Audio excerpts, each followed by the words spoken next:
and a sign that said, "No talking. If you are caught talking, it will be assumed you are cheating." Only 2 seats remained empty, one behind the other. To guarantee he wouldn't be tempted to cheat, Rainey chose the one in front.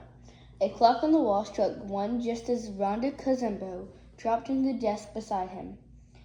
"That was close," she said. "There will be no talking," boomed the pencil woman, who entered just then, slamming the door behind her. She stood briskly to the front of the room, carrying a tall stack of papers and a jar of pickles. "If any child is caught cheating, then he or she will be executed." The children gasped. "I'm sorry, did I say executed? I meant to say escorted. Any child caught cheating will be escorted from the building at once. Now then, are you all relaxed? It is important to be relaxed when taking such an extremely difficult test as this, especially considering how long it is and how very little time you'll have to complete it." In the back of the room, someone groaned in distress. "You there," shouted the pencil woman, pointing her finger. Every head in the room swiveled to see who had groaned. It was the same girl who had abandoned Rhonda Kazembo on the plaza. Under the savage stare of the pencil woman, the girl's face went pasty white, like the underbelly of a dead fish. "I said no talking," the woman barked. "Do you wish to leave now?" "But I only groaned," the girl protested. The pencil woman frowned. "Do you mean to suggest that saying, 'but I only groaned,' doesn't count as talking?"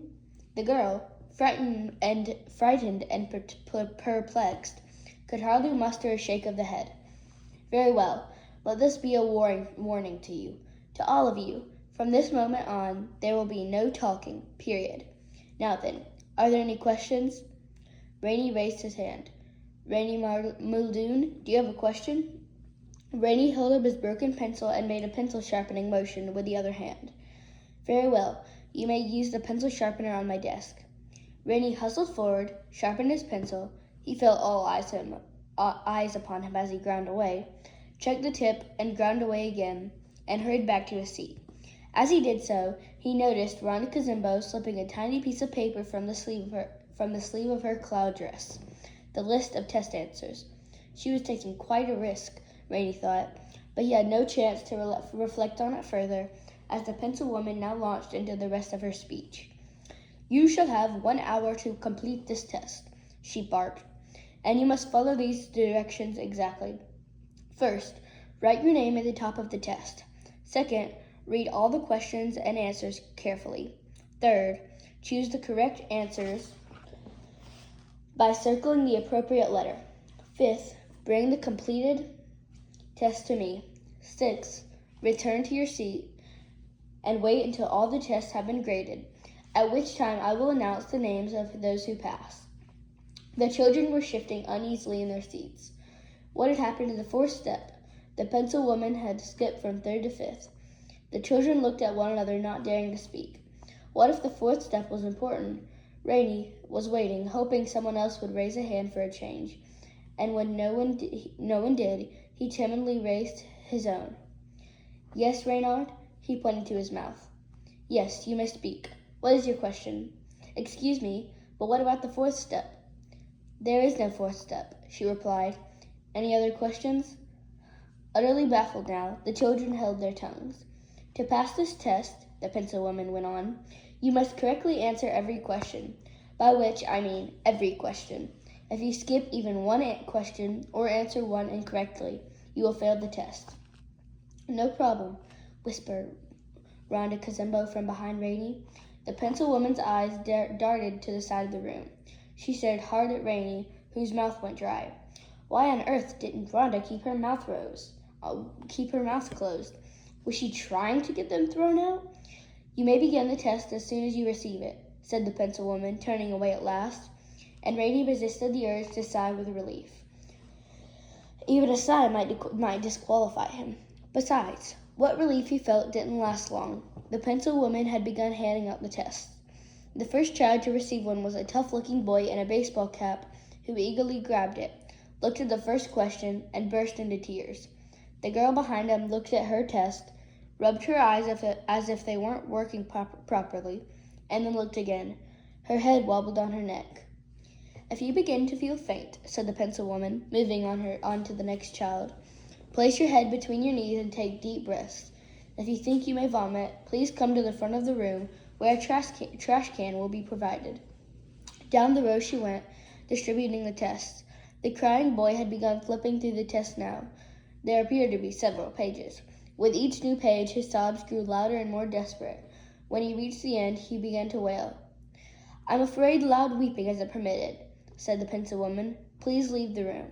The boy, greatly relieved, leaped from his desk and raced to the door, followed at once by 2 other children who hadn't received the test yet, but were terrified now to see it. The pencil woman closed the door. If any others flee the room in panic or dismay, she said sternly, please remember to close the door behind you. Your sobs may disturb the other test takers. She continued handing out the test. Child after child received it with trembling fingers, and child after child, upon looking at the questions, turned pale, or red, or a subtle shade of green. By the time the pencil woman dropped the pages upon his desk, dread was making Rainy's stomach flop like a fish, and for a very good reason. The questions were impossible. The very first one read, the territories of the Next-Gavian Autonomous Republic of the Naragu-Kabark region are disputed by which 2 countries?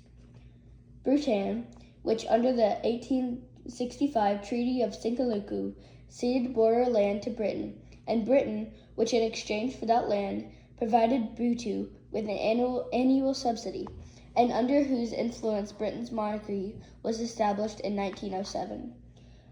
Azerbaijan, whose territory in 1828 was divided between Russia and Persia by the Treaty of Turkmenistan, and Armenia, a nation founded after the destruction of the Seleucid Empire some 2,000 years ago, likewise incorporated into Russia by the aforementioned treaty.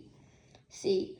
Ventuari, which having been administered until its independence by an Anglo-French condominium, retains both French and English as official languages, in addition to Balzania or Bishamelan. And Portugal, whose explorer Pedro Fernando de Coelho became in 1606 the first European to discover the islands Ventura Compromises. Though there were 2 more answers to choose from, Rainy didn't read them.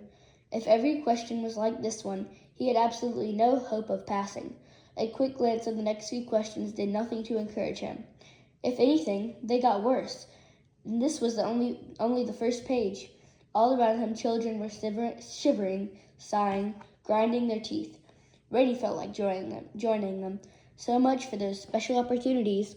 Back to the orphanage he would go, where no one, not even good Mrs. Primule, knew what to do with him. It had been a nice idea, but apparently he did not have what it took. Even so, he wasn't ready to leave. He had yet to follow the directions, and because he was determined not to quit until he had at least tried, he proceeded to follow them. Dutifully, he wrote his name atop the first page. That was the first step. Well, you've accomplished that much, he thought. The second step was to read all the questions and answer carefully. Rainy took a deep breath. There were 40 questions in all. Just reading them all would take most of the hour. It couldn't help that the pencil woman sat now eating pickles. There were especially crisp ones, too, as she watched the children struggle. The second question wanted to know what the common vetch originated and to what family it belonged. Rainy had no idea what a common vetch was, and the possible answers offered no helpful clues. It might be an antelope, a bird, a rodent, or a vine. Rainy went on to the third question, which had to do with subatomic particles called fermions and an Indian physicist named Sarabhadra Boyce.